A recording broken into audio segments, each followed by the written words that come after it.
Republican and Democratic presidents alike, from Harry Truman to George Bush, stood for freedom and stood for certain propositions that would make America strong and healthy and grow the middle class and shrink poverty and stand against communism. And after 1989, President Bush said, and it's a phrase that I often use myself, that we needed a new world order. You were both in Skull and Bones, the secret society. It's so secret we can't talk about it. What does that mean for America? The conspiracy theorists are going to go on. I'm sure they are. I don't know. I haven't seen the web. Number 322? First of all, he's not the nominee. And, look, I look forward... Are you prepared to lose? No, I'm not going to lose. You both were members of Skull and Bones, a secret society at Yale. What does that tell us? Not much, because it's a secret.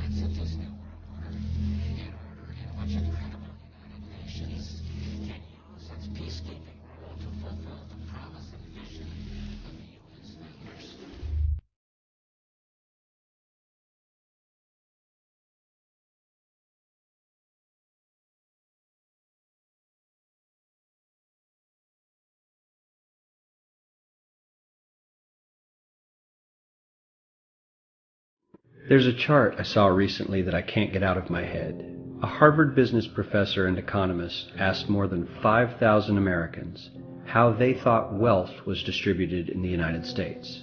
This is what they said they thought it was. Dividing the country into 5 rough groups of the top, bottom, and middle 3 20% groups, they asked people how they thought the wealth in this country was divided.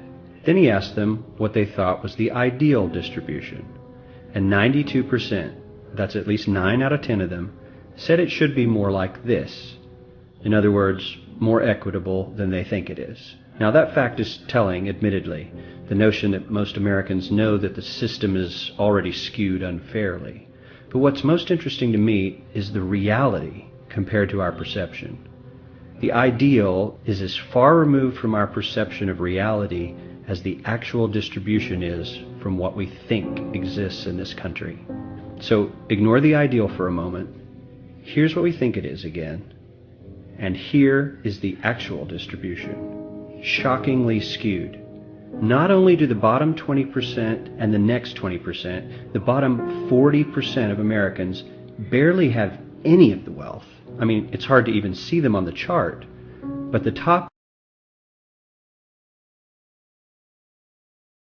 Americans believe the entire top 20% should have. Mind-blowing. But let's look at it another way, because I find this chart kind of difficult to wrap my head around. Instead, let's reduce the 311 million Americans to just a representative 100 people. Make it simple. Here they are.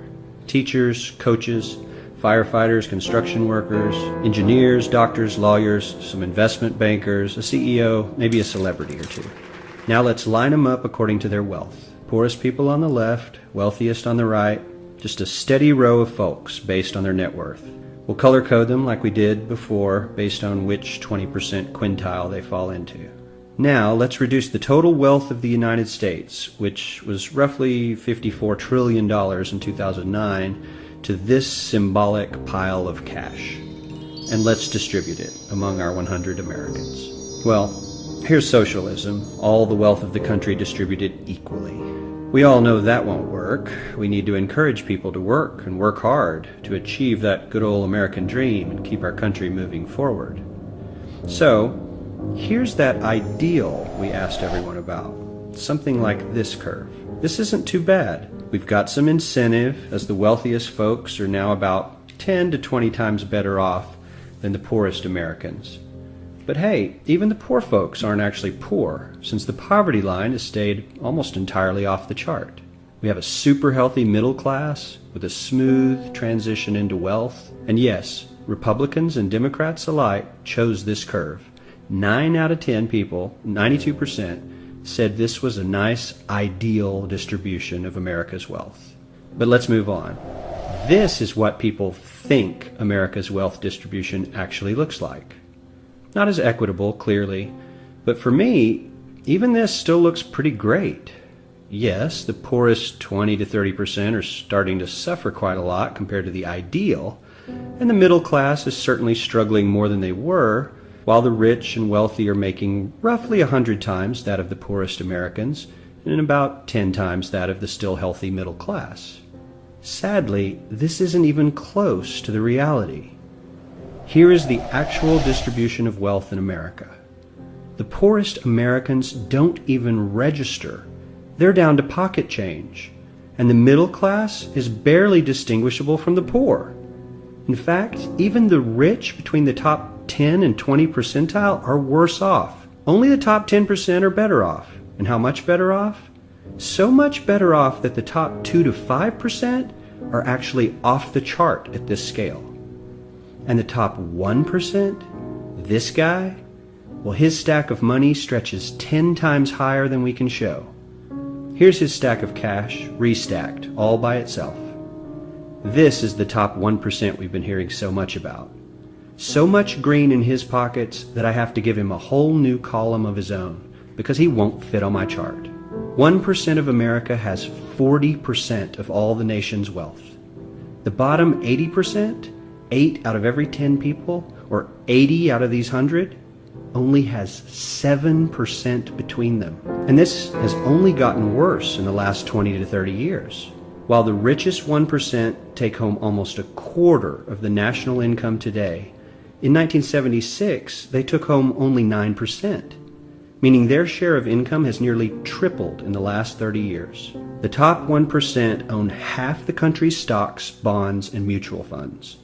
The bottom 50% of Americans own only 0.5% of these investments, which means they aren't investing. They're just scraping by. I'm sure many of these wealthy people have worked very hard for their money. But do you really believe that the CEO is working 380 times harder than his average employee? Not his lowest paid employee, not the janitor, but the average earner in his company. The average worker needs to work more than a month to earn what the CEO makes in 1 hour.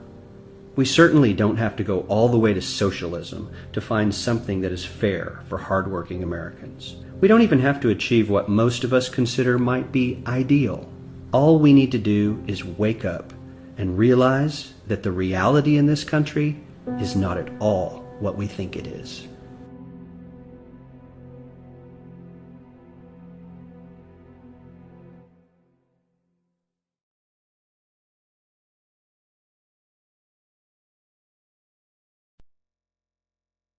Every human on this planet is enslaved, whether they know it or not. This is not the crude and primitive slavery of ancient times. It does not rely on whips and shackles to keep the oppressed in their place. These tools have been rendered obsolete by much more sophisticated methods.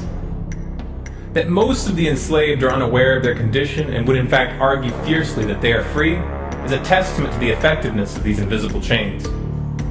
You've heard the expression, money makes the world go round. There's truth in that.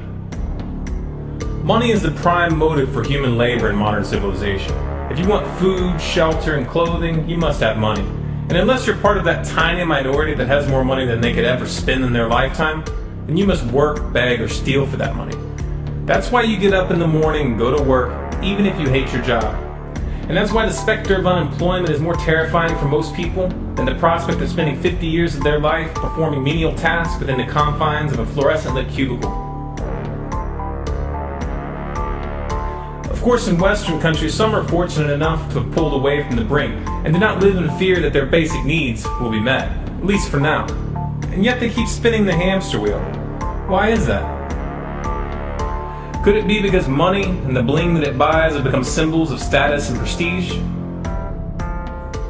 Money offers an illusory form of social validation, but even those who are not caught up in distinguishing themselves by how much they accumulate still must acknowledge the social stigma that comes with poverty. The combination of these primal motivators, the need for food, shelter, clothing, and social validation, is a very powerful force.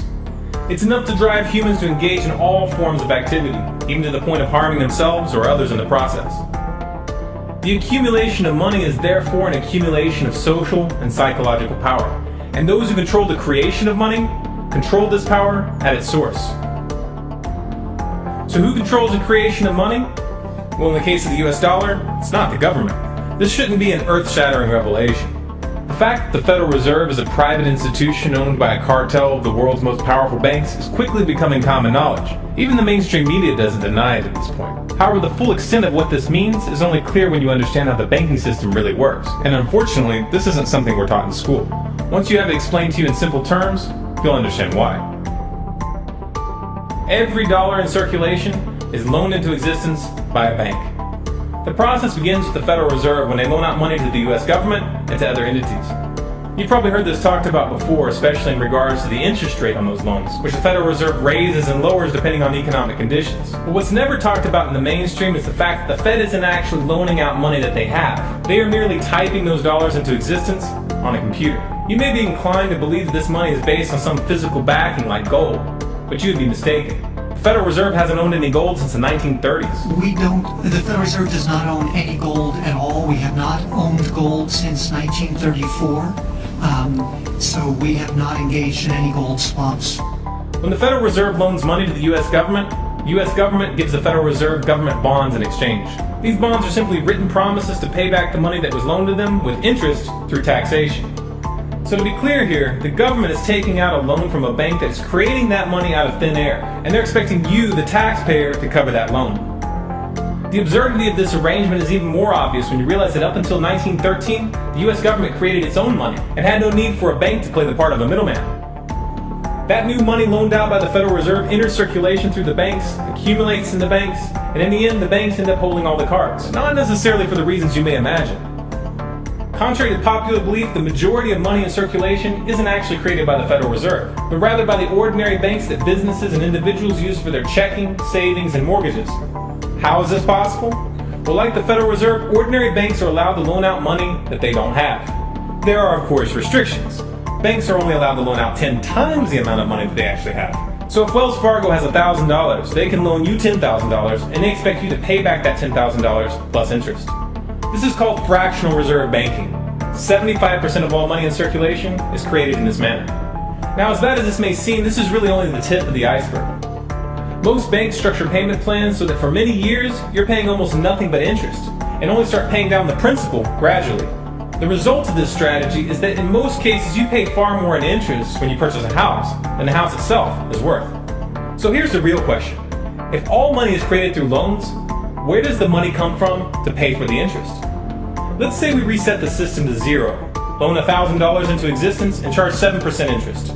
We now have a total of $1,000 in the system, but we owe $1,000 plus interest, and that's more. The interest ensures that there's always more debt than money in circulation, because the money to pay the interest doesn't exist. Never has, never will. This would be obvious if there was only one loan being issued to one person in this manner, but when performed on a global scale, the reality is hidden, and is transformed into a game of musical chairs where the person ending up without a seat faces bankruptcy and financial ruin. Because every dollar in existence is tied to a debt, this creates an unseen force that draws those dollars back to the banks, kind of like gravity attracts a physical object to Earth. The catch here is that it's the labor of the people that moves that money. Every hour that you work to pay back a loan or to keep the government from throwing you in jail over income taxes is an hour worked for the banks. The total receipts from personal income taxes just barely covers the interest on the national debt. And even the principal for that debt all ends up back in the hands of the banks. And remember, that bank created that money out of nothing. Once you understand that the money that banks loan out isn't actually an asset, but is in fact a piece of legal fiction, it should be clear that you're working for these banks for free. This is a cleverly disguised form of slavery.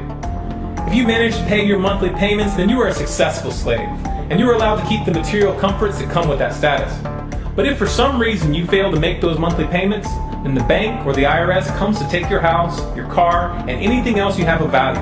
And if somehow, even with this enormous financial advantage, the banks still get themselves into trouble, you, the taxpayer, will be forced to bail them out. No matter what, the banks win. To say the game is rigged is an understatement. You might be inclined to think that if you live outside the United States and you don't use dollars, then this situation has no bearing on your life. But you would be wrong. The dollar is both the world reserve currency and the only currency in which oil is sold on global markets. This is often referred to as the petrodollar status. This means that wherever you live, whether your country is an oil exporter or an oil importer, you are affected. If your country is an oil importer, then you are affected by the fact that in order to keep your country running, you have to acquire dollars. To acquire those dollars, you have to send goods and services to the United States or to someone else who did. Likewise, if your country is an oil exporter, you are affected by the fact that you send your oil to the US in exchange for this debt-based money. You are exchanging something of real and tangible value for digits on a screen. And if for some reason the leadership of your country grows tired of this arrangement and tries to pull off the dollar, you'll quickly find the United States military at your doorstep ready to open up a can of democracy on you.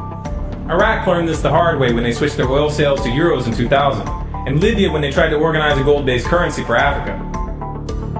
Debt-based money is a masterpiece of social engineering, the ultimate tool of the ruling elite. Yet in reality, the whole thing is nothing more than a construct of belief. Our chains are the chains of the mind, and the path to freedom must also begin in the mind. If we want a better future for our children and grandchildren, then we must work right now to reach a critical mass of awakening. Why did the United States attack Libya, Iraq, Afghanistan, and Yemen? Why are U.S. operatives helping to destabilize Syria?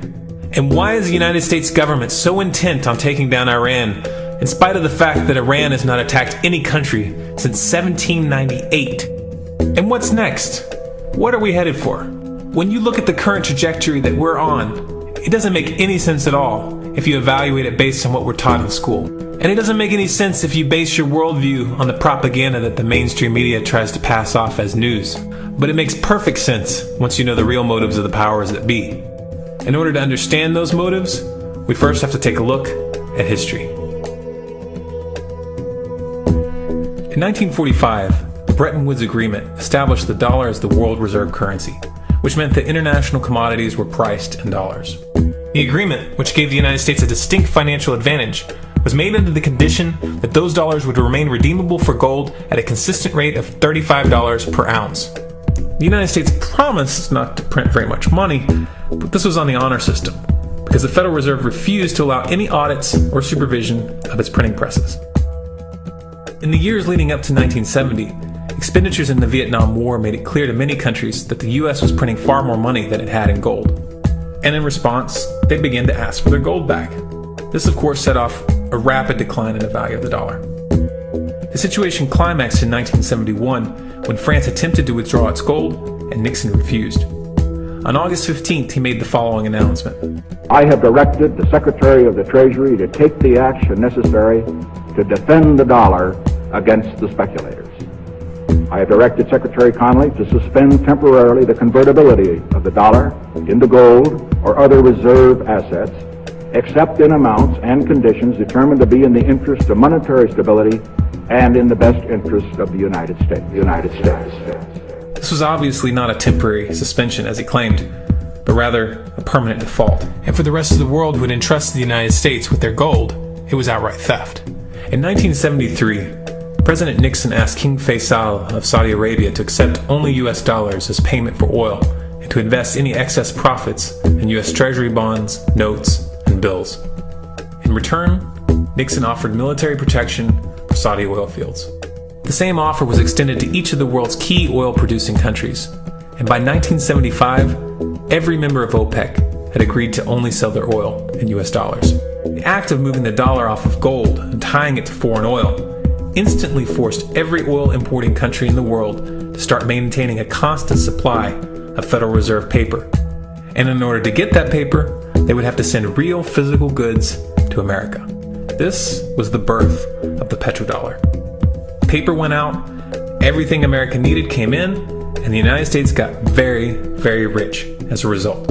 It was the largest financial con in recorded history.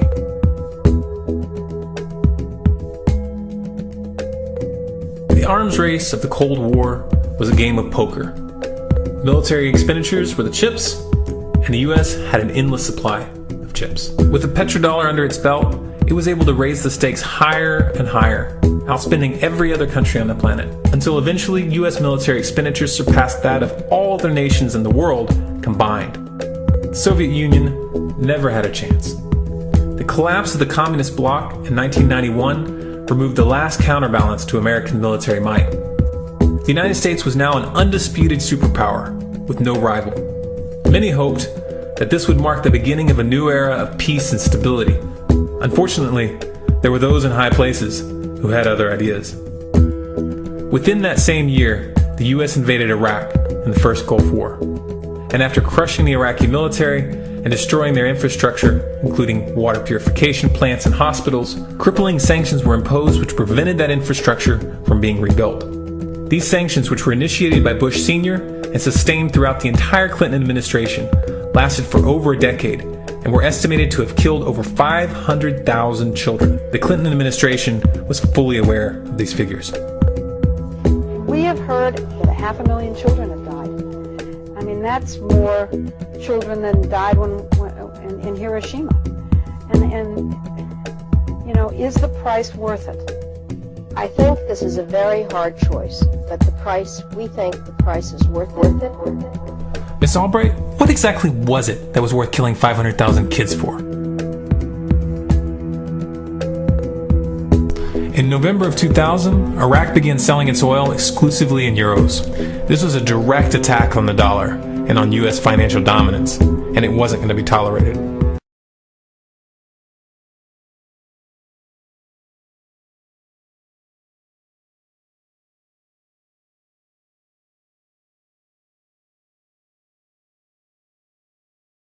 In response, the U.S. government, with the assistance of the mainstream media, began to build up a massive propaganda campaign claiming that Iraq had weapons of mass destruction and was planning to use them. In 2003, the U.S. invaded, and once they had control of the country, oil sales were immediately switched back to dollars. This is particularly notable due to the fact that switching back to the dollar meant a 15 to 20% loss in revenue due to the euro's higher value. It doesn't make any sense at all unless you take the petrodollar into account.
To preserve our independence, we must not let our rulers load us with perpetual debt.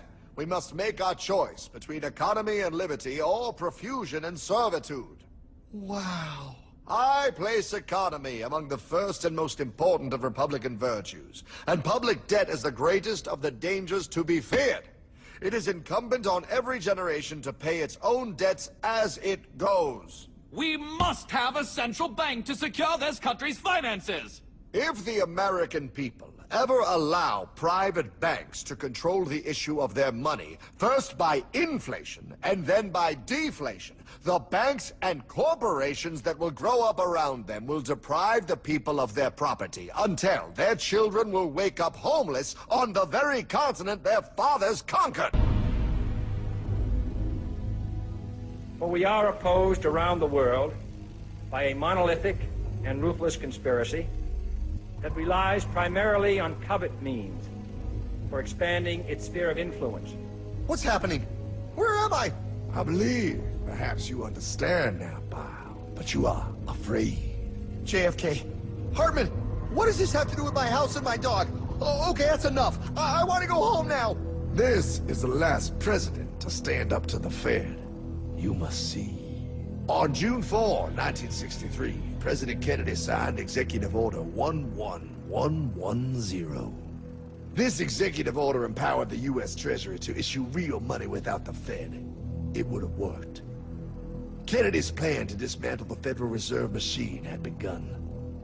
6 months later, John F. Kennedy went to Dallas and never returned. No way. No way they could do that. The new president, Lyndon Johnson, threw out Kennedy's order.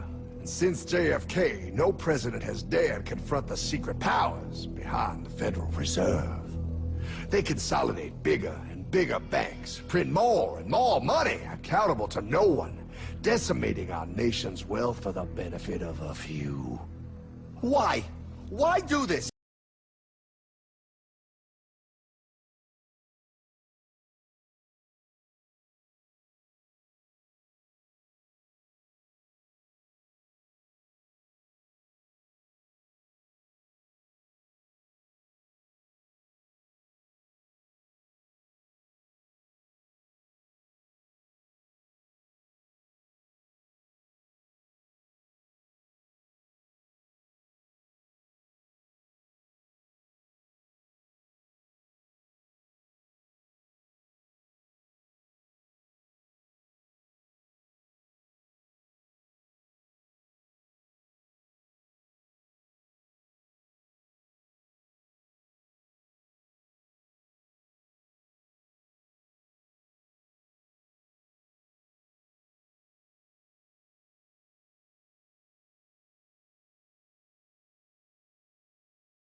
But anyway, I've had people calling me saying they go out to their mailbox and they find a little red dot or a little blue dot on their mailbox, and they wonder what the little red dot and blue dot is. Well, it's marking your mailbox by the government, so when foreign troops come in here on us after martial law, if you have a red dot on your mailbox, they take you out immediately and shoot you right in the head. But if you have a blue dot, they take you to the FEMA camps being built by Halliburton right now to house 50 million Americans. They're building enough concentration camps in America by Halliburton that Cheney's getting rich off of, Vice President Cheney's getting rich off of, to put those with the blue dot on your mailbox in those concentration camps. Now, if you go out and you find a pink dot on your mailbox, that means that they believe you'll be a good slave and you're going to go along with the program and serve our international Antichrist masters. So watch for that dot.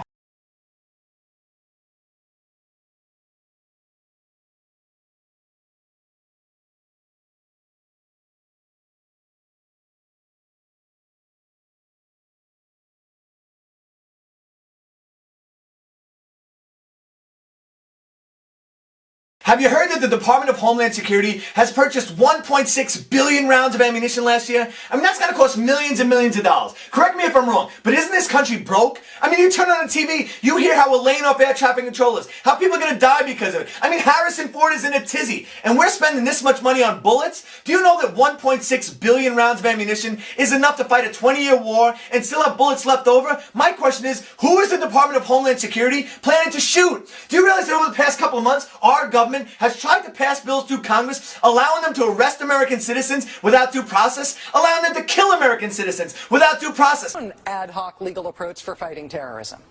President Obama today proposed something new, something called prolonged detention. Doesn't sound that bad, right? Prolonged detention. Did you ever see the movie Minority Report? It was based on a Philip K. Dick short story. Came out in 2002. It starred Tom Cruise, remember? He played a police officer in something called the Department of Pre-Crime.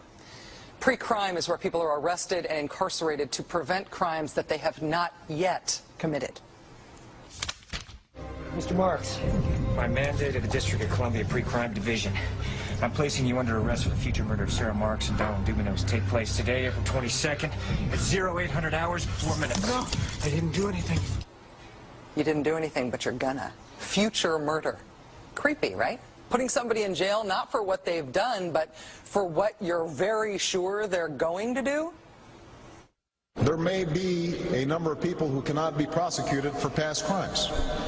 In some cases because evidence may be tainted, but who nonetheless pose a threat to the security of the United States. We're not prosecuting them for past crimes, but we need to keep them in prison because of our expectation of their future crimes. Al-Qaeda terrorists and their affiliates are at war with the United States, and those that we capture, like other prisoners of war, must be prevented from attacking us again. Prevented. We will incarcerate people preventively. Preventive incarceration. Indefinite detention without trial. That's what this is. That's what President Obama proposed today, if you strip away the euphemisms. One civil liberties advocate told the New York Times today, quote, "We've known this was on the horizon for many years, but we were able to hold it off with George Bush. The idea that we might find ourselves fighting with the Obama administration over these powers is really stunning." And it is stunning. And it's got the 5 regions for the FEMA camps, and it talks about barricades and barbed wire and armed guards, and it says that they've built the camps and that now they need to get ready to staff them, and that they need to be ready within a 72-hour period. And so I want to challenge everybody to call their friends and their families now and realize that the new economy is to put tens of millions of people, we already have the biggest prison population in the world, in this archipelago, this giant chain of facilities all over the country. The following video details the contents of a Department of Defense document entitled Internment and Resettlement Operations, also known as FM 3-39.40. The document is 325 pages long and it is signed by Joyce E. Morrow, Administrative Assistant to the Secretary of the Army. It was created in 2010, however, it's just been recently leaked to the public via the internet and can now be downloaded from multiple sources. In the description below, you'll find a download link for the document. I strongly encourage you to download it yourself and to verify everything that's being said here. The document outlines military procedures for internment and resettlement of civilians, and it describes the layout and the administration of these internment camps. It clearly states on page 38 that it applies within U.S. territory, and it specifically addresses the detainment of U.S. citizens, as is indicated by the identification procedures for new prisoners on page 146, which states that social security numbers are to be recorded alongside their photograph and fingerprints. Included in the list of organizations which may be involved in these internment operations are the Department of Homeland Security, FEMA, the Department of Defense, and the United Nations. On page 56, the document outlines the responsibilities of psychological operations officers within the camps, among which it states that a PSYOP officer develops and executes indoctrination programs to reduce or remove antagonistic attitudes and identifies political activists. On page 281, the document goes into more detail regarding the role of psychological operations within the camps, specifically in regards to pacifying the population and ensuring cooperation. On page 238, it gives the conditions for the use of deadly force in such camps. Among the justifications for lethal force, it includes to terminate an active escape attempt. That point right there should make it clear that these camps are not benevolent disaster relief type facilities. On page 244, the document calls for the use of snipers during riots to, quote, scan a crowd and identify agitators and riot leaders for apprehension and fire lethal rounds if warranted. On page 260, it shows the basic layout for a facility focusing on detainment. It is depicted with interrogation areas, tribunal areas, and mortuaries. Each detainment facility is designed to hold 4,000 prisoners, and they are depicted with multiple levels of barbed wire separating compartments within the facilities, with a double barbed wire fence enclosing them, and watched over by 24 guard towers. On page 261, the document depicts the layout for what they call civilian resettlement facilities, which are designed to house 8,000 people.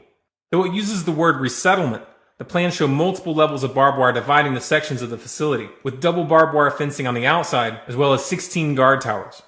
On page 262, the layout for facilities designed for what they call non-compliant prisoners is shown. These camps are designed to hold up to 300 prisoners, they have 3 interrogation centers, and are guarded by 13 guard towers. Now, if there's any question whether these plans are active or just theoretical, this should be settled by the fact that the U.S. Army has been running ads for job positions in these camps since 2009, and apparently, they're still hiring. Once again, if you look in the description, you'll find all the links you need to verify this information. It's important to note here that this document was created in 2010, which was under the Obama administration, and it predates the NDAA of 2012, which authorized military detainment of U.S. citizens. This clearly shows a long-term agenda at work.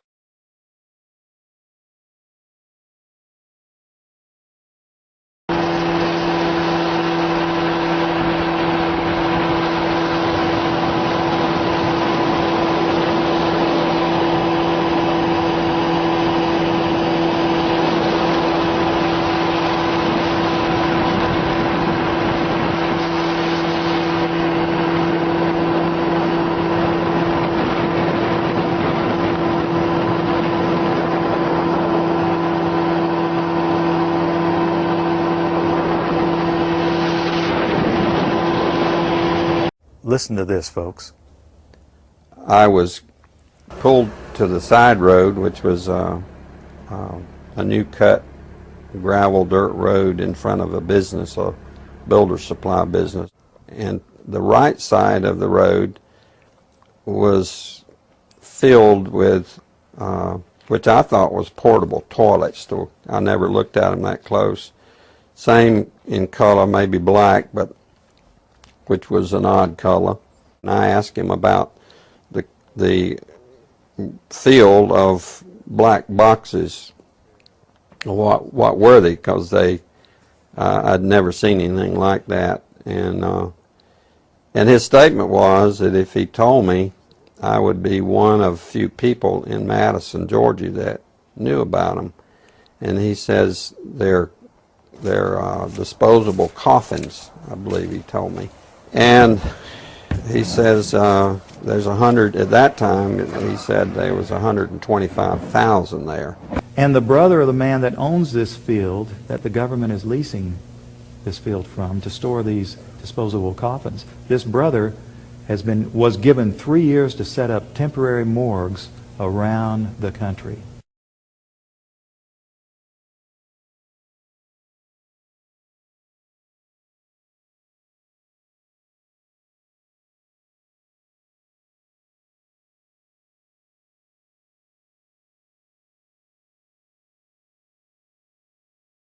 We now have a policy as exemplified by the FBI brochure from the on counterterrorism, which says people who are defenders of the U.S. Constitution against federal government and the UN and make numerous references to the U.S. Constitution should be monitored as potentially murderous and fanatical terrorists.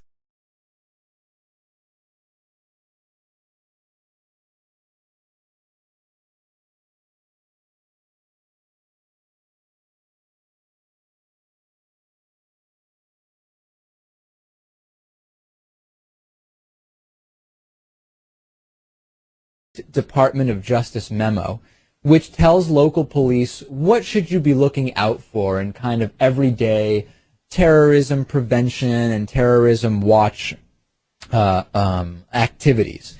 And one of the things that is considered a potential terrorist risk is individuals who harbor doubts about the official story regarding 9/11. The memo adds 9/11 official story skeptics to the growing list of targets.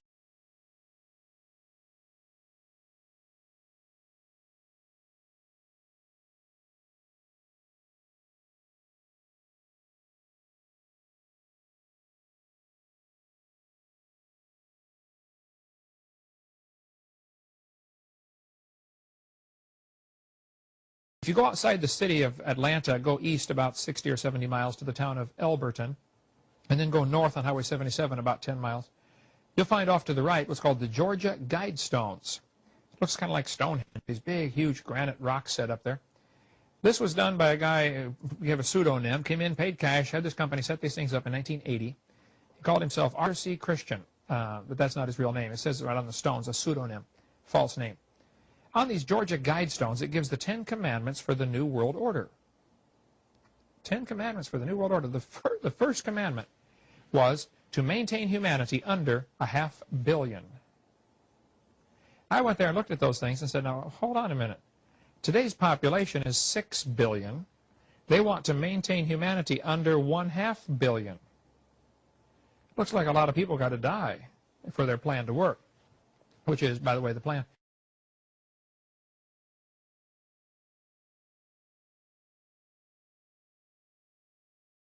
As Jacques Cousteau said, we'd have to eliminate 350,000 people a day. 1/3 of a million people a day would have to be eliminated to save Mother Earth. Bill Clinton said we need to reduce the population of the Earth to 1 billion. There are a lot of folks who would like to reduce the population of the Earth. The Bible command is quite the opposite.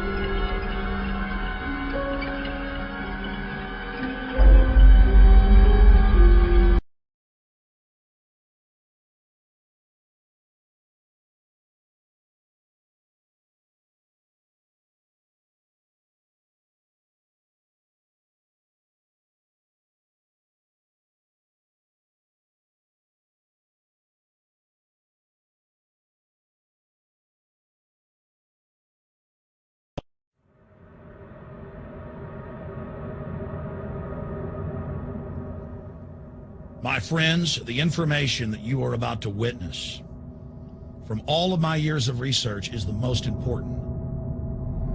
It's been hidden in plain view the entire time. This is the ultimate secret, and it's about to be exposed.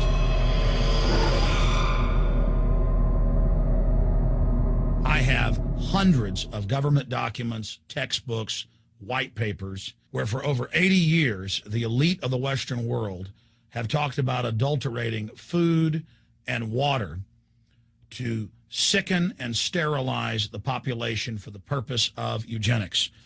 It's all covered in the book, Eco-Science, written by the White House science czar, John P. Holdren, where they talk about a planetary police state to carry out the forced sterilization. They also talk about covert systems in the water and food to sterilize the population. Now, this was written decades ago, before he was White House science czar. Now, suddenly, the stuff in this book is all over the news. They're selling it to the public as if it's a good thing.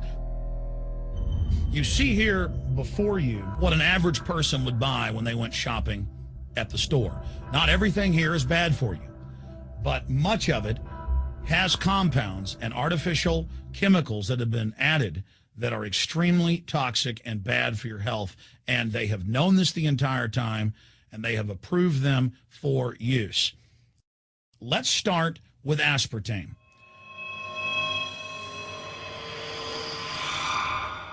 You cannot go to the grocery store now and buy any type of even regular sugar gum that hasn't had aspartame added to it. In the 1970s, Searle tried to get it approved, and they couldn't. It took them 3 separate times because in their own studies with monkeys, large portions of them that were fed it died and contracted cancer. Now we have mainstream news articles, and the EU has done a major study finding lower birth weights, early birth, and yes, miscarriages from women that drink aspartame-laden soft drinks like Coke Zero. What is aspartame? It is the fecal matter of the E. coli bacteria. They took it and genetically engineered it. They can feed it toxic waste, and then it defecates aspartame. And it has so many bad health effects, it's just unspeakable.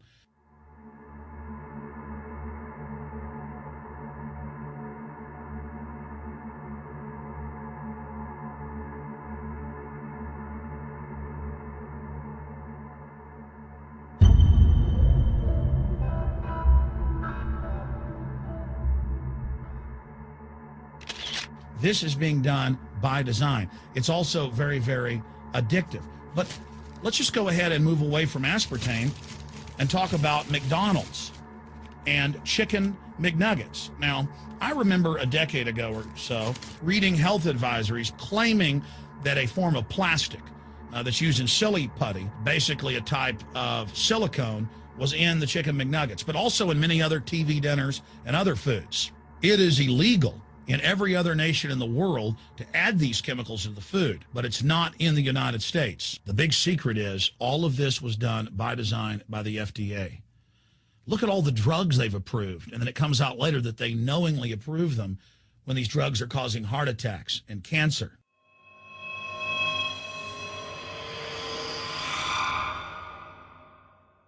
In the Nuremberg trials, it came out that the Nazis were adding sodium fluoride to the water supply in the labor camps and death camps to make the population more docile and controllable. There had been hundreds of university studies before Hitler even came to power. This is a form of forced medication. They admit that 1 part per million of sodium fluoride more than doubles the chance of bone cancer in boys and men. As the public became educated in the last few decades, the government and industry's response was to not just put it in water, but to start adding it to thousands of products like children's water that's mixed with their formula or with their cereal.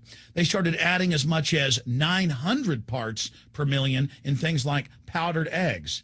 It causes reductions in IQ. It increases sterility or lack of fertility. And it's being added to so many of the daily staples that we consume. We'll get back to food additives in a moment. But first, I wanted to look at genetically modified organisms.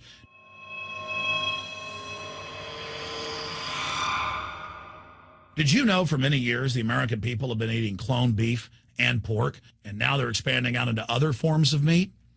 Let's look at salmon first. Major university studies conclusively have proven that the type of genetically modified salmon that is actually a cross species, they've mixed other animal genes in with it, that when this fish is introduced with wild natural salmon, within 40 generations, all of the natural salmon are extinct.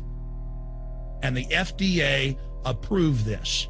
And they're going to allow it to be released into the wild. That isn't even a salmon. It is a cross-species chimera. It is a mixture like something out of the island of Dr. Moreau, something out of a nightmare.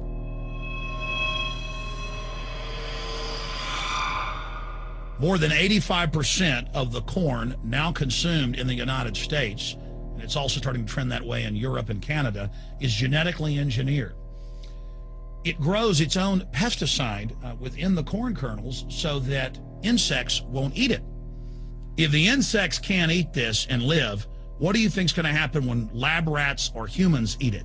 We have literally hundreds of studies showing that not just Monsanto's, but other major GMO companies' corn, and that's the majority of corn we're now eating today in the United States, has been linked to organ failure in lab animals. The studies also show massive increases in sterility in rats and guinea pigs that are fed not just GMO corn, but GMO cotton seeds.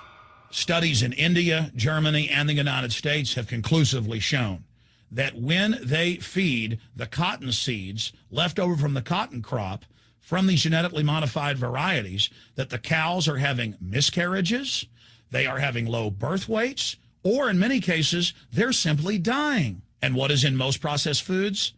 Genetically modified cottonseed oil.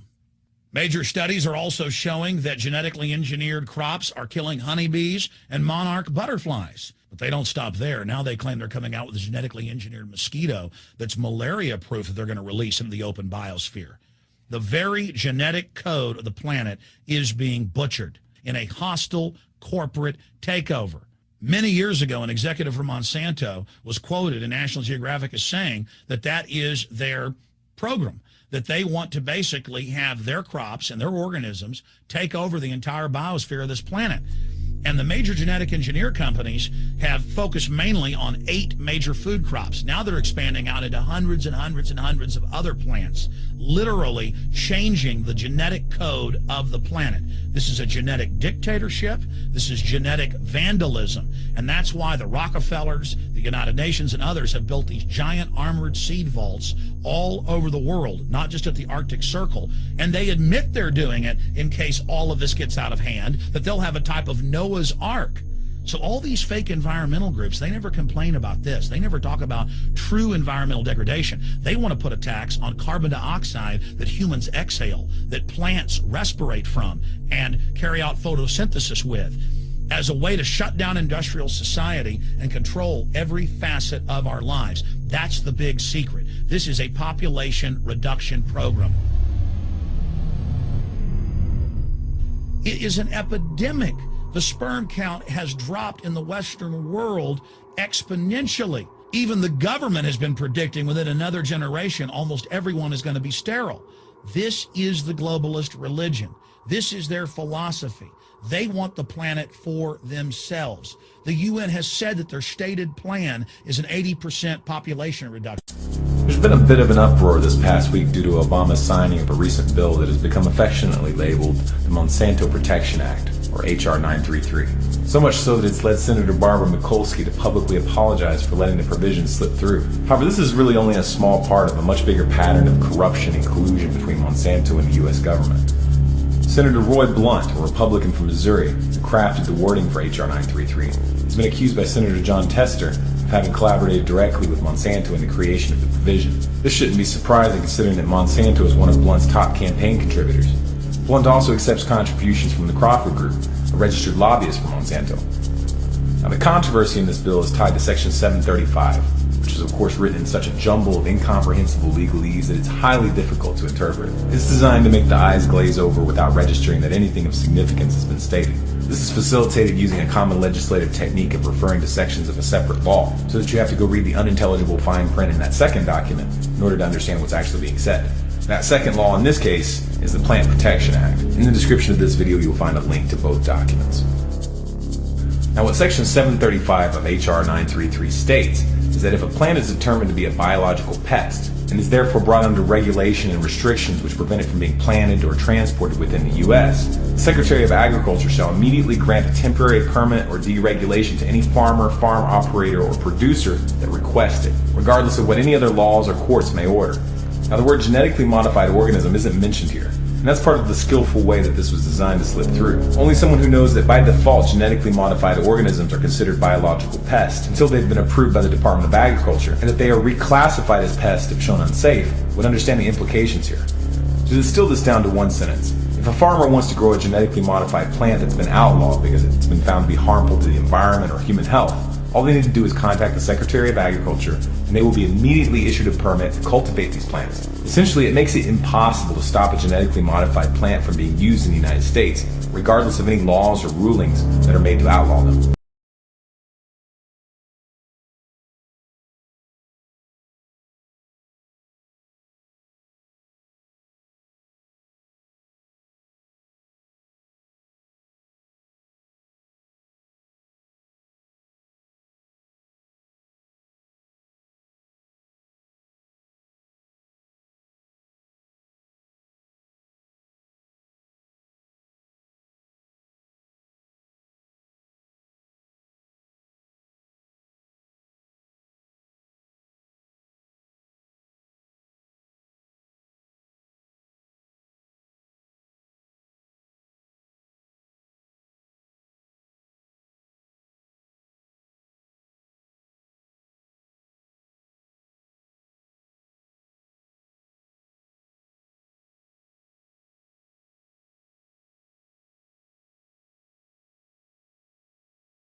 the order at Yale, 15 of them selected out of every junior class.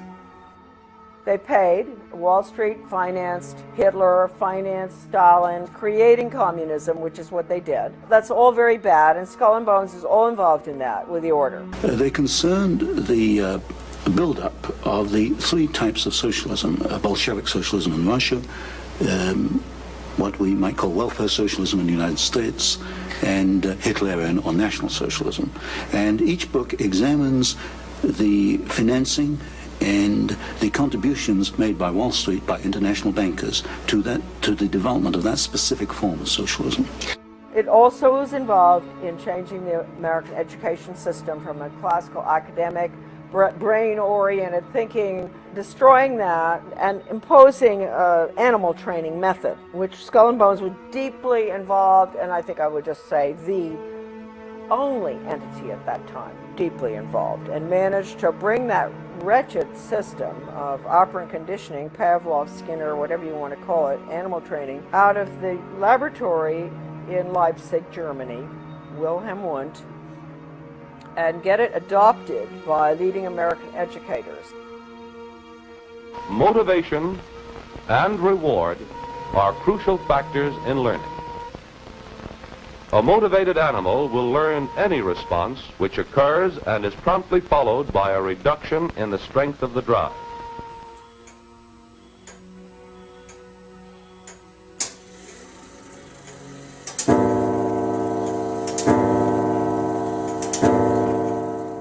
My father and grandfather were members of the order. Skull and Bones was put together by William Russell in 1830, secret society at Yale University. And the connections with Germany are pretty extensive. You know, the Illuminati, I think it's got to be, I think that there's a lot of research out there that I haven't even read that is there, that does connect it with the Illuminati. And the Illuminati, of course, was Bavarian Marxist society based on destroying the family, destroying the church, which at that time was Catholicism, destroying religion, destroying national entities, boundaries, no more. I have, you know, the Proofs of a Conspiracy by Robeson, an original copy of that, and it says right in there, you know, where the order, it's interesting, the order, right? The goal was to, just as I said, down with the family, down with the royalty. At that time, governments were royalty, and they were religious. That was Western European, right? Down with nationalism, get rid of countries, drop borders. I mean, and people think that that's new. The Illuminati order, this is Skull and Bones, see? The Illuminati order documents show that Raphael in the Illuminati is identified as the same professor Karl Casimir Wundt. This is fascinating. Kirchenrat Karl Casimir Wundt, the one we're talking about, was professor at Heidelberg University in the history and geography of Baden, this town, and pastor of the church at Weiblingen, a small neighborhood town. So Wundt was connected with the Illuminati, his grandfather. Well, this is the background of Wilhelm Maximilian Wundt, who really trained the American educators in the behavioral psychology, stimulus response training type of Skinner, operant conditioning, bells, whistles, all that stuff, which does not teach, it trains for the workforce. Now, this was the order at Yale was directly connected with Wilhelm Wundt. They sent educators over there to study under Wundt. Stanley Hall was the first one to go. This is so important, this stuff here. The Hegelian influence on Hall. Between 1870 and 1882, a span of 12 months, Hall, the American, there's a lot of information on him here too, but I won't go into it. He was connected with Skull and Bones prior to going over. They probably sent him over.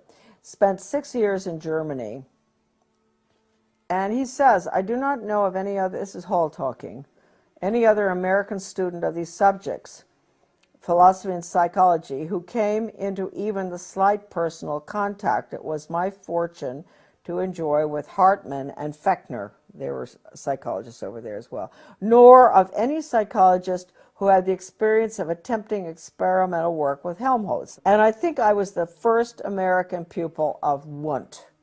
Now, Wundt is the one we're dealing with, Wilhelm Wundt from Germany.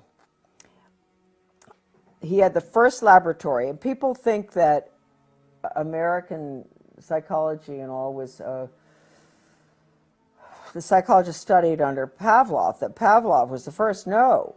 Pavlov, interestingly enough, studied under Wilhelm Wundt in Leipzig.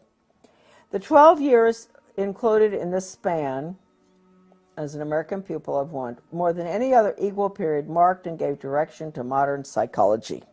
Wilhelm Wundt, 1832 to 1920, professor of philosophy at University of Leipzig, was undoubtedly the major influence on G. Stanley Hall, who was subsequently, who trained, all the others, Thorndike, Dewey, and all of them, okay? And he was sent over, Hall, it appears that he had a lot of connections with the order at Yale, and that's why he ultimately ended up going to Leipzig.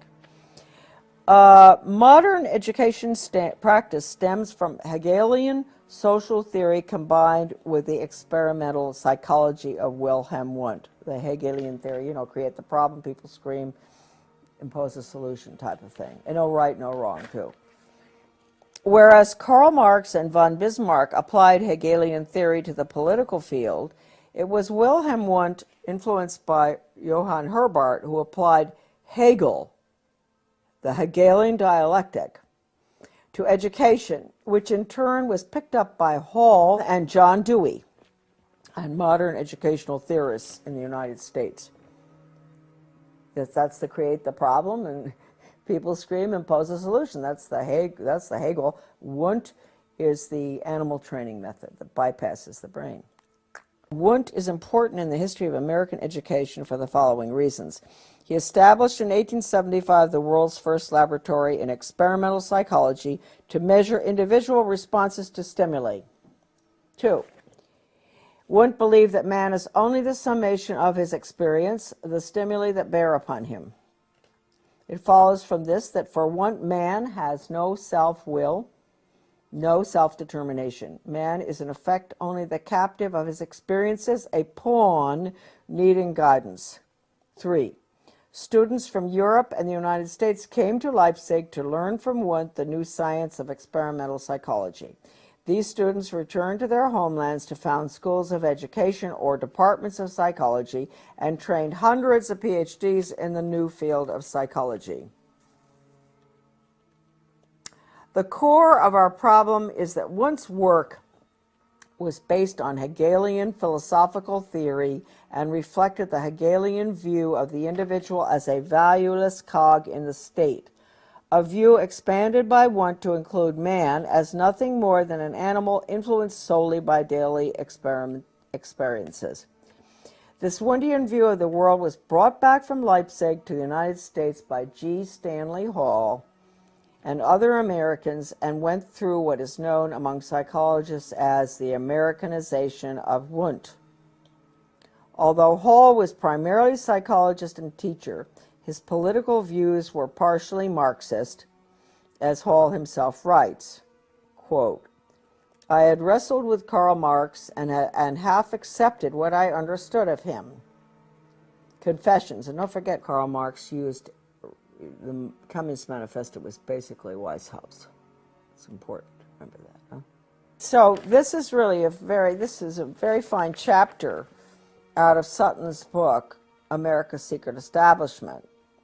This is the chapter, How the Order Controls Education. And I want to point out that nobody but Sutton in the writings on the order has ever really dealt with education. Sutton saw the importance. I mean, he'd been doing all the work on our, aid to the Soviet Union on technology and all for the Hoover Institute. But he really, he's the only one who ever connected the order with education. Yeah, you know, even this great book that we've all, that Sudden Leipzig Connection, this great book, I don't believe that Paoli Leone understood the connection with the order either. He wrote about Wundt. It's a fantastic little book. You couldn't get it. The viewers can get this book.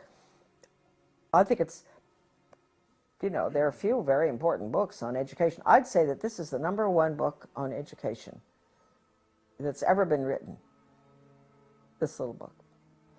And I think Anthony Sutton agreed, because he got a lot of his work in his book on the order from the Leipzig Connection as well.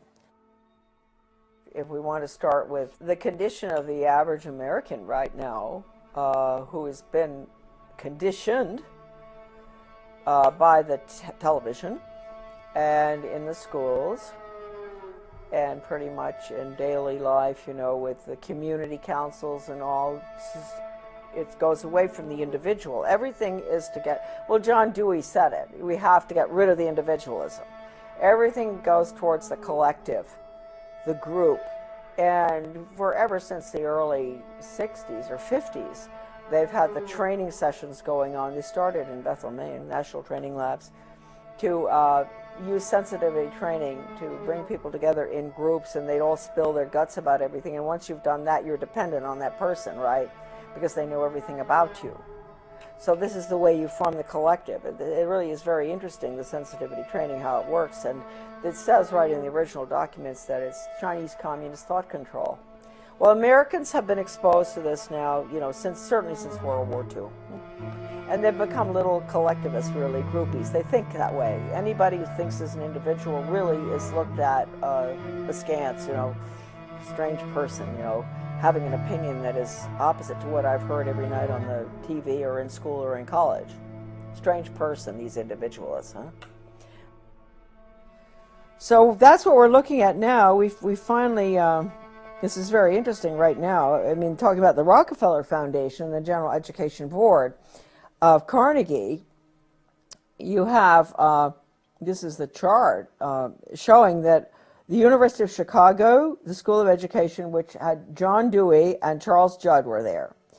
Columbia University Teachers College, John Dewey Thorndike, who had his pet chickens that he trained, James E. Russell, and then James McKell in the Department of Psychology at Columbia. All those were all funded, and Hopkins Medical School, by Rockefeller Foundation's General Education Board and Carnegie Foundation. Now, when you think back to everything I've been talking about, the Carnegie Conclusions and Recommendations to change the American education, 1934, to change American education from the standard, you know, classical education that we have, basically to outcomes-based ed, because Carnegie, after they wrote that nifty little blue book that outlines a socialist America using Carnegie's views, they had something called the 8-year study, the Carnegie Corporation, which we didn't realize until I read something in the Education Commission of States used to have, or still does, maybe in Denver, has a newsletter. And I was reading it one day, and at the bottom of the page, I just saw something, and it said, OBE is simply because we were fighting OBE, outcomes-based education, performance-based education for workforce training, performance. And I turned the page, and I said, it's just a rerun, virtually, of the Carnegie Corporation's 8-year study in the 1930s. And I went, what? And then we went, and we got the whole 8-year study out of the University of Georgia Library, because the editor of my book lives in Athens, Georgia. And we got the 8-year study. And the 8-year study actually is what they're putting in right now. It's the no grades. It's removing the Carnegie unit, which requires the old Carnegie unit. You guys went through it in school. You know, we all did. 4 years of math, 4 science, 4 English, 4 history, whatever, in order to graduate. And all of that has been removed now, because the student is not focusing on intellectual endeavor. It's workforce training. And so they're taking those years away, and they're taking ABCD grades away. They're taking kindergarten 1, 2, 3 through 12 away. And the whole thing is an open system where the child proceeds at his own pace and has his own test. He's not being compared against anybody else, no competition, because he is the cog in the wheel. He's being trained for the state and the corporations, not for his own upward mobility. Forget classical education. That's what they're putting in right now. They're calling it Reinventing Schools Coalition. And interestingly enough, why I should be living in this small town of Dresden, Maine, where it's one of the pilots, one of the few in the country for it. I went over and I found out about it. Their whole goal was to turn education on its head into training, which is exactly what they want to do, because if you take the Carnegie's little conclusions and recommendations for the social studies, forget social studies, okay, I don't know why they call it that really. It was really conclusions and recommendations for the destruction of American education, that little book. By putting that new system in, and the very people who signed off on their report were involved in all of this at Columbia. George Counts, Rudd, Ballou, you know, all the names. And so Carnegie, whereas you had Hopkins and University of Chicago and all were putting in the method, Carnegie was advocating the change of our formerly free market system to a planned economy, Soviet style, through the schools. That's the little dark blue book, Conclusions and Recommendations. That is recommending a new form of government and economic system for the United States, and it clearly states in there the American people are going to have to get used to this, because this is the new order. That is these barriers are breaking down all over the world. We've got to have a world system and all. You know, this is all. I mean, this isn't direct quotes, but this is what the book tells you, and that the curriculum has to be completely revised from the old classical curriculum to focus on world government, basically. That's that little 1934 book. So at the same time, you had Columbia University and Dewey and all of them.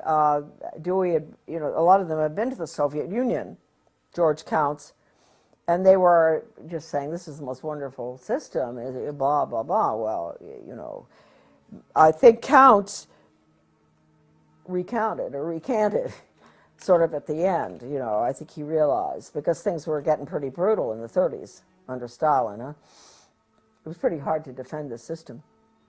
But anyway, the goal, I think, people will always ask, well, why on earth did Wall Street finance the Bolshevik Revolution? Why would they do that? Well, I think they did it because Russia was a very, I don't think they did it because they were atheists or one thing or the other. I mean, William Boyce Thompson, he was first head of the Federal Reserve, I think. He put 100,000 of his own money into Russia. I think it was all greed, personally. I think that's why they initially started supporting the Bolshevik Revolution. I think they wanted to be in control of the natural resources. I'm talking about America's Secret Establishment by Anthony Sutton. I knew Anthony Sutton. We met. We both were working on U.S.-Soviet policy. I used to be in the State Department, so I was interested in that too. But one day, you know, he said, you know, I'm interested in the influence of the order at Yale. And I said, oh, you are? And interestingly enough, I had just the day before received the copies of the membership in 3 or 4 little books. They're actually, we can take pictures of them if you want. I have them. And he said, you have the membership list? And I said, yes. And he asked me to send it to him, and I did. He promised he'd get them back, which he did. And he told me, he said, Charlotte, I've been doing research for the Hoover Institute for several years on U.S. aid to the Soviet Union and wondering, what on earth are we doing? Why are we building up our enemy? I just couldn't understand it. And he said, when I put all those names on the membership list that you had out on the dining room table, all of a sudden everything made sense. I saw the names of these very important people who were all involved in the defense contracts, who were involved in education going way back, everything. I saw what they were doing. And that was when he became, you know, even, he really started focusing. And he wrote the book after he got the list. And I've always really liked that. This is a really good quote here that I like to use, because not just because the fellow that he's quoting was a friend of my father's, sort of interesting, but because it tells you exactly how important the Order of Skull and Bones at Yale is. People say, oh, it's a little boys club, and they ignore it. They ignore the fact that John Kerry and George Bush were both running for president. You know, they didn't, I mean, isn't this sort of weird that out of an organization that has a maximum, I don't know how many, maybe 12,000 members that, or less, you know, since its creation, I don't know how many there are, that we would end up in a country of, what, how many million are we? Having two people running for president who are out of Yale, the Order of Skull and Bones? I mean, that just doesn't make sense. So anyway, this is a quote that he has. This is from F.O. Matheson, who was Skull and Bones, 1923. My father was too. To Donald Ogden Stewart, Skull and Bones, 1916, an older guy. In regard to Matheson, they called him Matty, Matty's upcoming appearance before the House Committee on Un-American Activities. So he's writing to his other Skull and Bones buddy, you know, soothing his concerns, saying, don't worry, we'll make it. We're going to get by here. You know, we're going to get our agenda in, basically. So Matheson says, quote, as long as we have somebody from Bones, himself, right, who can bring pressure on the committee, I should think we'll be all right. So that's a very important quote. Now, Sutton goes on here, and he says, for over 170 years, these people have met in secret. From out of their initiates come presidents, senators, judges, cabinet secretaries, and plenty of spooks, CIA. They are titans of finance and industry, and they have just recently installed a third Skull and Bones president of the United States, George Jr., right? George W. Bush's secret name is Temporary. His father, George H.W. Bush's Bones name is Magog, and his grandfather, Prescott Sheldon Bush, stole for the order one of their prized possessions, Geronimo's skull. But the Order of Skull and Bones secrets have always been safe with a press of which much they owned. They owned, and that's why I think earlier you saw in this video, I mentioned that, or maybe I didn't, I've been writing letters to the press since 1975 that, with a direct quote from a communist, that regionalism is communism. And I've had other articles published, but they would never go near that. Either they would take that quote out, because that's a quote from a communist writer for the Daily World, writing for their own journal, the Daily World.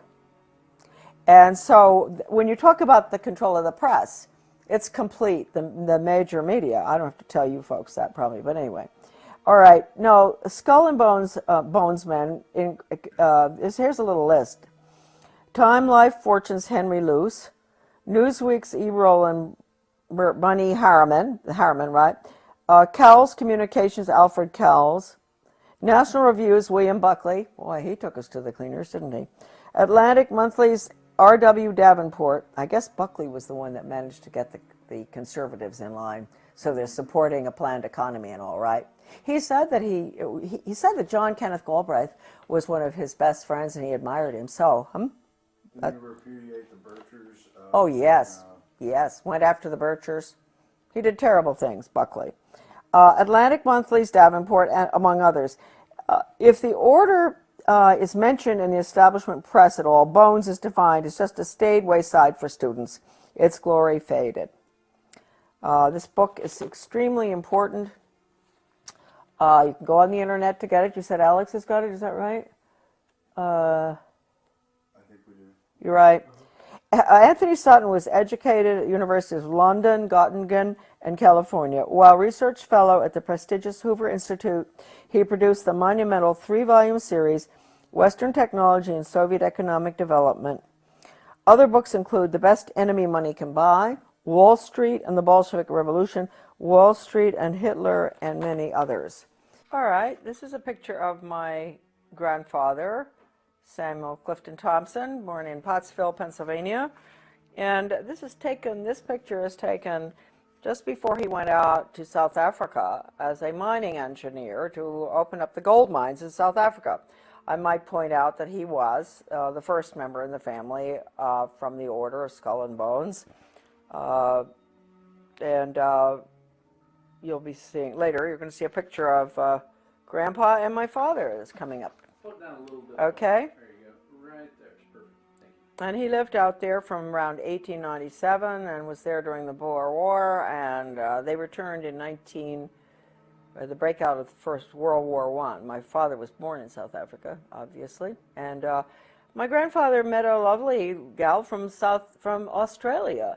That was my grandmother, and she had come, this is a very interesting story. She had come over with her father and 12 siblings on a sailing ship from Australia to Cape Town. My great-grandfather from Australia had emigrated from England and was the clerk of the works or something in Melbourne, Australia.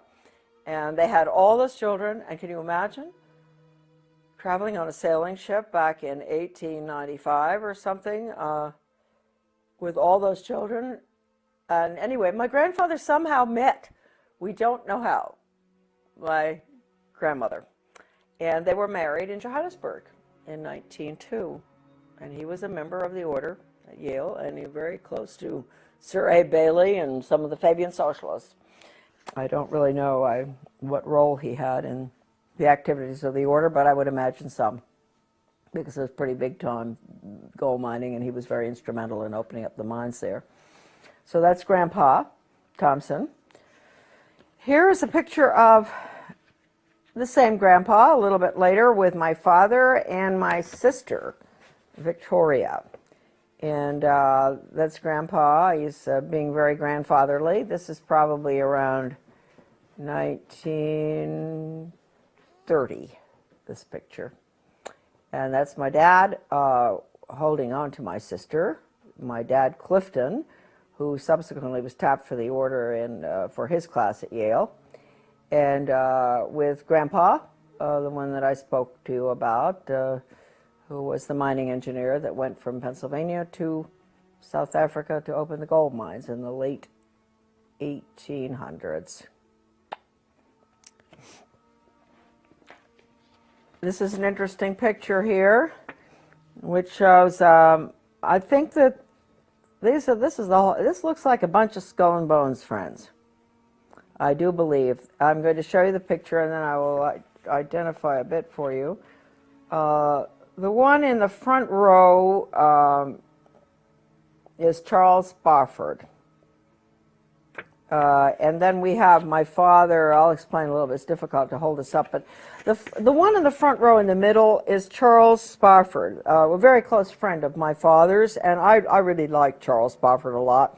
He ended up being the legal counsel from Davis Polk, Wardwell, Sunderland, and Kendall for the Suez Canal Company and many, many other high positions. He rose to the top, getting all sorts of honorary medals from foreign governments in Europe and everywhere, and counsel on foreign relations, and a lawyer, and a very, very decent, nice man. He close to my father. He died about 25 years ago, I guess. Interesting man. He was born in California, I believe, and unlike the other Bones characters that were in that class, friends of my father's. He had not been to prep school, one of the fancy prep schools on the East Coast. He went to public school in California, which I do believe they must have had extremely good public schools back then, because Chuck Spofford was quite a scholar, and he was a very good musician. And very high up he became after World War II, which he served in Europe as a lieutenant or something. After he got out, he was promoted way high up to one of the top positions in NATO, the North American Treaty Organization, and went on to be very influential in diplomatic circles.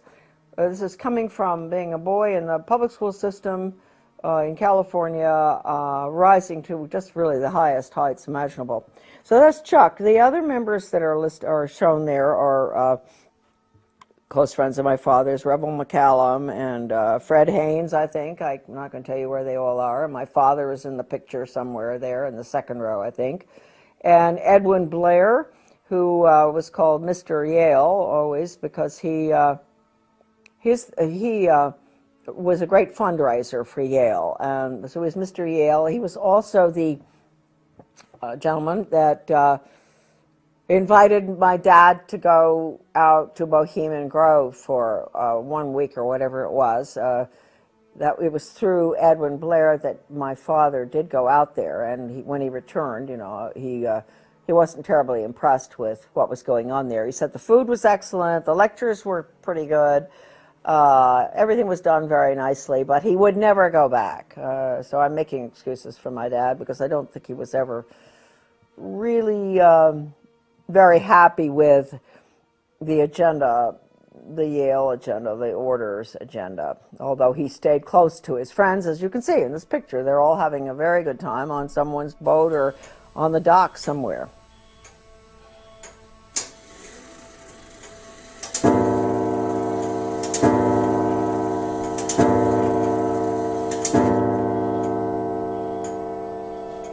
This is the Skull and Bones grandfather clock. These clocks were given to members of the order when they got married. And my father was married in 1927, I believe, and he ordered the clock from a clockmaker in South Carolina, and I think that the order pays for the clock. And it was a gift, and all of them receive a clock when they get married. I believe that's the case.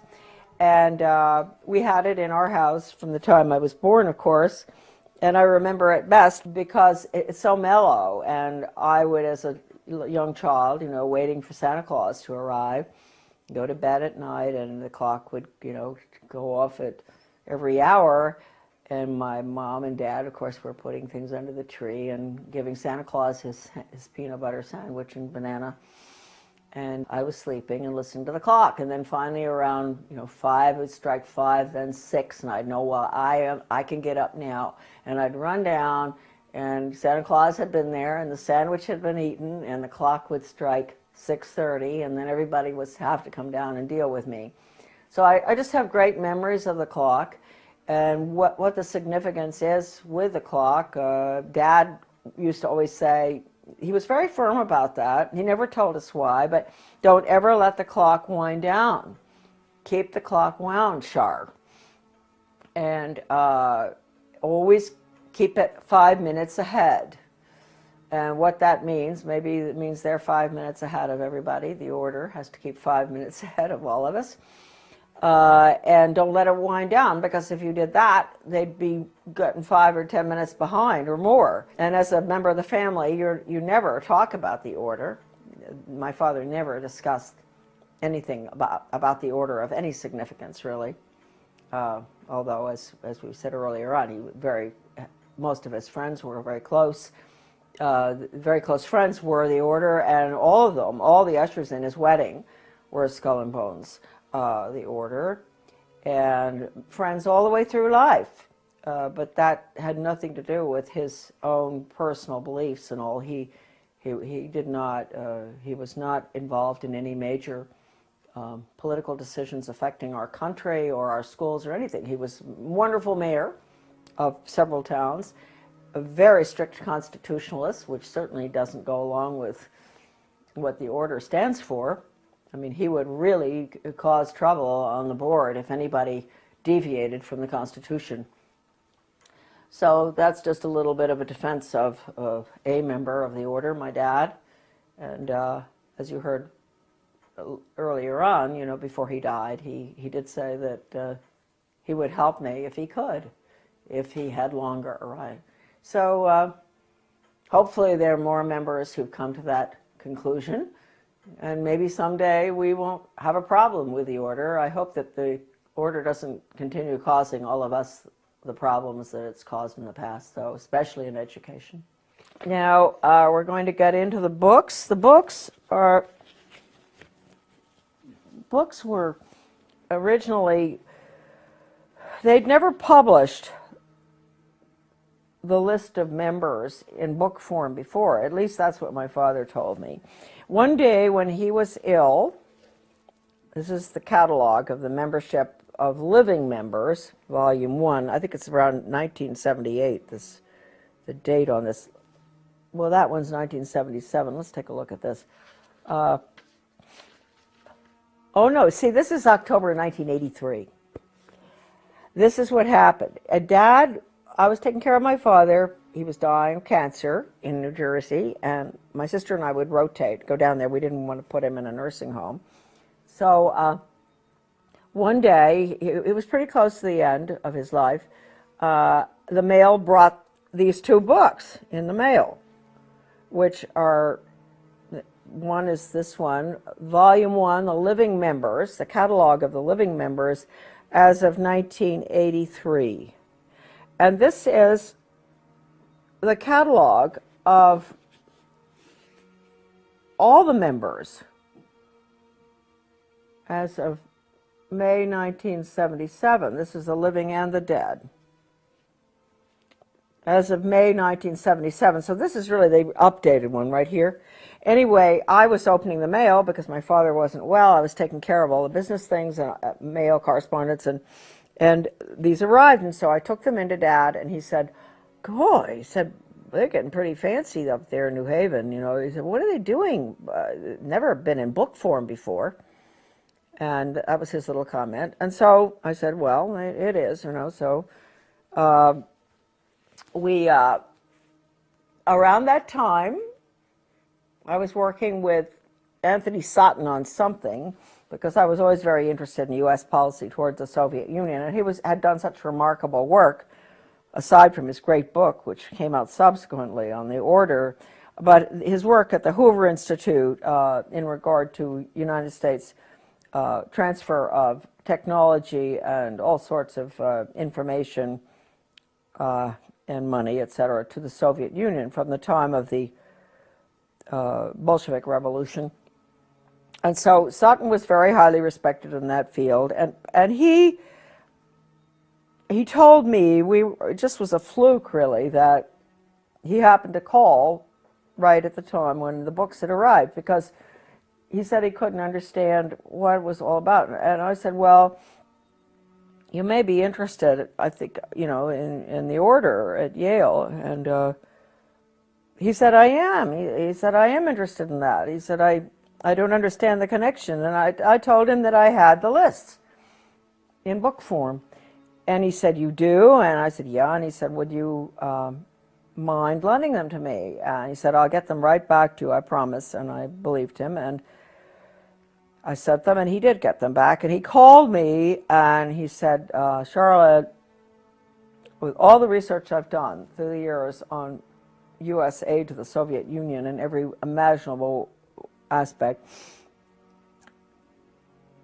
once I got these lists copied," he went to a copying place to get it done. He must have done a pretty good job because they're still in good shape. I put them down on the dining room table, and I looked, and all of a sudden I knew I had found what I was looking for. I'd found the names of the people involved in the foreign affairs of the United States, especially in the transfer of secrets and weapons, etc., and nuclear stuff to the Soviet Union and banking as well as banking. And he said, and he also mentioned Hitler. He said, I saw the movers and the shakers, and it became very clear to me that this one organization was, if not totally responsible, almost completely, really up there in responsibility for American foreign policy and economic policy. And so, and then subsequently, we found out education policy. I didn't know that at that time that Sutton was that deep into doing the research on education. I think he did the best job on education research of anybody I can possibly think of, using, and I'll show you in a minute, the incredible research done by, in the Leipzig Connection by Lance Leone, the Leipzig Connection. I'll show you a picture of that book later. Sutton used that, I used it. And anyway, that is the history of these little black books, which he returned to me. And he was a very great gentleman. He said, I really didn't ask him to keep my name private, but he decided on his own not to let anybody know where he got them from. And evidently, when after my father died, he did, I guess, tell somebody, or maybe he didn't ever tell anybody. I'm not quite sure. I told people. I didn't really care, But I do want to point out right here, at the end of my father's illness, before he died, because he had heard me discussing foreign affairs and education, especially with Phyllis Schlafly, who was putting together the book Child Abuse in the Classroom, which is a great book for parents out there watching if they want to really find out all about truly documented programs that were used in the schools between 1965 and 1985, when we had the Protection of Pupil Rights Amendment hearings. The documentation is in that book, Child Abuse in the Classroom, which is at AmericanDeception.com. A marvelous book. And Phyllis and I, at this time, when I was taking care of my dad in 1984, were talking on the phone constantly about what was going on with global education, all the horrible values-destroying programs, role-playing, psychodrama, the worst stuff, death education, survival games where the kids have to decide who's going to be allowed in the lifeboat and who isn't, depending on what your category is in life.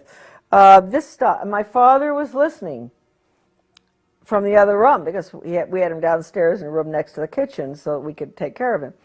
And so he must have had some, I think I brainwashed him. I think I brainwashed my father at the end of his life, because a week before he died, he looked at me. First of all, I said, did he want to read the New York Times? He was not, he really was at the point where he didn't read much. And I gave it to him, and he just threw it on the floor. He was lying in bed.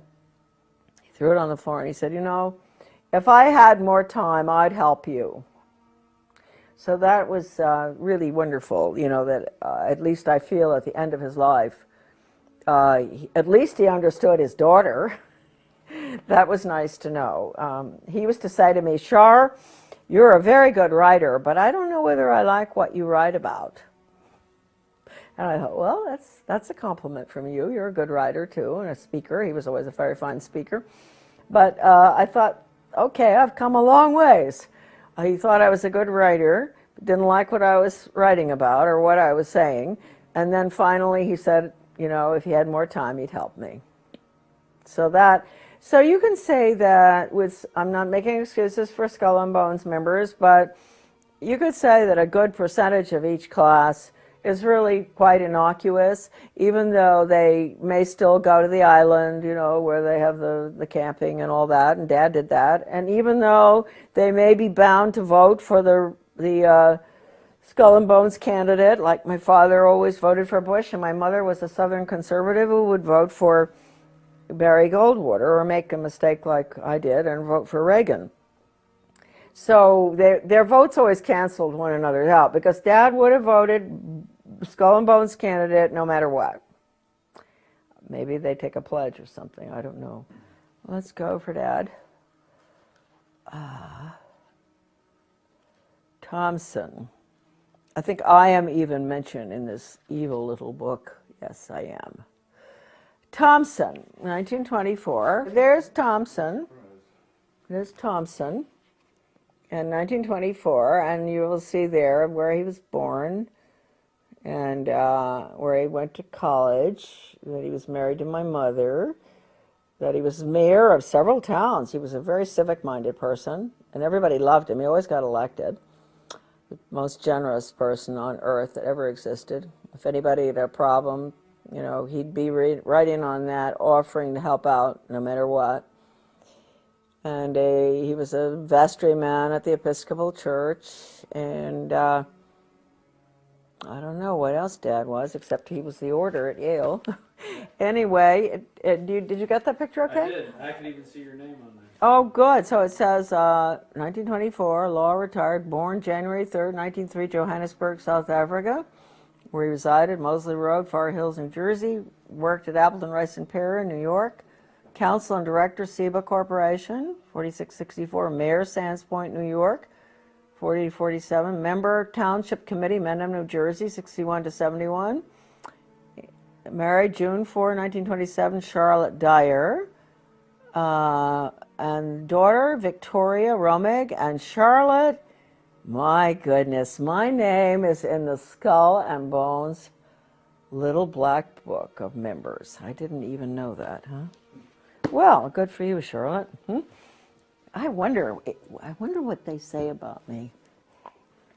Oh, they're so all to themselves. They probably don't even know about me. They probably don't even know about Dad anymore. So now we have, well, this is an interesting one here. Oh, look at all these bushes. Bush, bush, bush, bush, bush, bush. How about it? Let me give you a, there we are, look. Bush, 1948, George Herbert Walker. Well, we're going to, oh, my representative to the UN, chairman of the Republic. This is a good one. George Herbert Walker, born in, you know, he must have graduated in 1948, right? And born 1924 in Milton, Massachusetts, director CIA, Washington, D.C., residence in Washington, and President and Chairman Zapata Offshore Company, 58 to 66, member U.S. Congress, 67-70, U.S. Permanent Rep to the United Nations, Ambassador, 71 to 72, Chairman, Republican National Committee, 73-74, boy, he doesn't give up, does he? Chief U.S. Liaison Office, Peking People's Republic of China, 74-75, Lieutenant, junior grade, U.S. Navy, 42-45, 3 air medals, married January 6 to Barbara, 1945, children, George W., 1968, John E., Neil M., Marvin P., and Dorothy. Yep, okay. Then we have, gosh, George Jr., 1968, born, I mean, that was the class. He was born in 1946 in New Haven, resides in Houston, Texas. That's all they have for him. Oh, this is an old book, see? Yeah, okay. Then James, I never knew about James, did you? Yeah, he's the brother. Well, I've heard about him. Okay. And I knew about the girl. Yeah. Bush, 1953, Jonathan. Oh, I knew about him. He used to park his car in our garden in Camden before he would go out on sailing trips. Somehow we must have met him. He was very nice, Jonathan. Yeah, he'd be gone for about a month on the island, whatever island, of Vinyl Haven or one of them, and he would leave his car in our garage or in our parking lot. And he was a rather nice guy. And then we have Prescott, in 1917. That's the year for him. That's important. He was born in 1895. Columbus, Ohio. Died in October 8, 1972, New York, New York. Greenwich, Connecticut Republican Town Meeting, 32 to 52, moderator. Yale Corporation, 44 to 58, U.S. Senator, from Connecticut, 52 to 63, that was a long time. Formerly partner Brown Brothers Harriman, see, you got all that. And in August 6, 1921, Dorothy Walker married Dorothy Walker, and their children were George, Jonathan, William, and Nancy. Okay, that's that. That's the Bushes. We could go through a lot of people. You know what's interesting? Let's just take a look here. We're in BU. Let's take a look at Buckley, huh? The great leader of the conservative movement, huh? Buckley, William Frank. He graduated in 1950. This is the guy that was put up there as a good, a friend of the socialist economists. What's his name? The really socialist economist? I can't remember his name. They were always such good friends. I always wondered how that could be. No, I can't remember right now, but he's very well known. Anyway, Buckley. Buckley. Gosh, there are a lot of Buckleys. There's Christopher Taylor, New York City author, editor, journalist. I wonder if he's related. Chief speechwriter, the Vice President of the United States. Buckley Fergus Reed, writing, Paris, France, novelist and lecturer. They're all in media, right? It could well be they're related, huh? Then we have James, he was Bill Buckley's brother. A pretty good guy, I believe. He was president of Radio Free Europe, Radio Liberty, in Munich, West Germany. What a joke those places were. They led the poor Hungarians. We let Hungary go right down the tube. We did all the broadcasting to get them to revolt with Radio Free Europe, and then they revolted, and then the Soviets struck in 1956, I guess, and the Hungarian Revolution. Horrible. So that's what Radio Free Europe did. Well, it must have done some good things. Okay. He was U.S. Senator from New York, in the Navy, married, Peter. He was U.S. Senator from New York for a very short time, and I wondered why. He went in and he never ran again. This is his brother. Okay, now, here we got William Frank Buckley, born in 1925, President National Review. He was associate editor of American Mercury, which, you see, so he was really, that was very good. That was a really true blue, wonderful conservative magazine that he was editor of. That's rather interesting. He went in there early to, do damage everywhere, I guess. Editor-in-chief, National Review, syndicated columnist, TV host, Firing Line, chairman of the board, Star Broadcasting Group, author of several books, appointed by Nixon to 5-member USIA Advisory Committee, 1969, appointed by the President, public member of the U.S. delegation to, 28th General Assembly of the UN. Host of PBS Great Performances, Brideshead Revisited. Second Lieutenant, U.S. Infantry. Well, that must have been tough. When was that? 44 to 46, right at the, that's the nasty end of the war. Married to Patricia Taylor. Okay. Bundy. No. But he was confirmed CIA, wasn't he? He certainly was. With Ward, what's his name, and all of them. Maybe they don't put that in. CIA, huh? And here we got Frederick McGeorge Bundy, the one that's listed in the NEA's Cardinal Principles Pre-Planning Board. This is very important. So at the top, the NEA has all these characters, these rotten leftists, educators and government people, top skull and bones people. All right. There's McGeorge Bundy, and there is Frederick McGeorge Bundy. Isn't that interesting? So McGeorge Bundy's the one we want. His brother was the other one. Is that something? 2 brothers were the order at Yale. This is sort of fascinating stuff.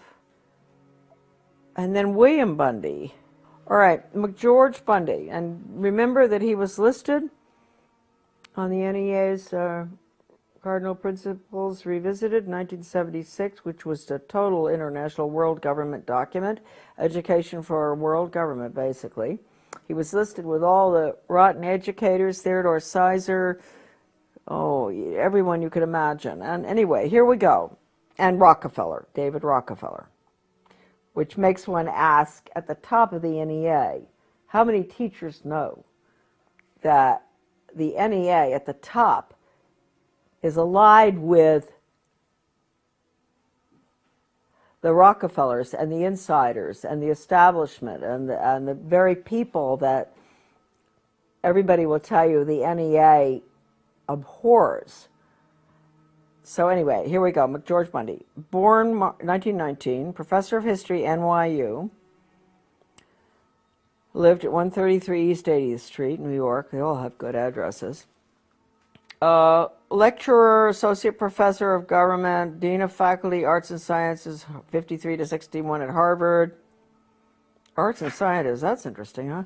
Special assistant for national security affairs to President Kennedy and Johnson, 1961 to 66.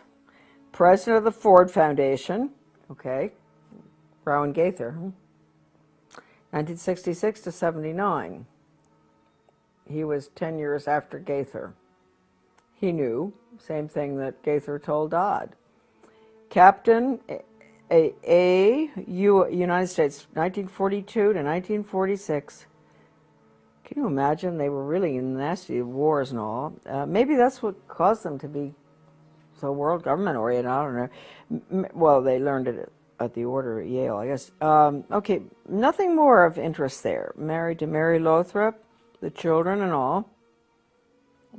And William Bundy, okay, this is another one. This is the other one that's important. Journalism, born, this has got to be his brother. Editor, Foreign Affairs, okay, CFR. Yale Corporation, Covington Burling Law Firm, he's a very important one, this one. Columnist, Newsweek. Oh, whoa. Staff Director, President's Commission on National Goals. That was a bad commission. Maureen Heaton covered that in her book. National Goals, all right.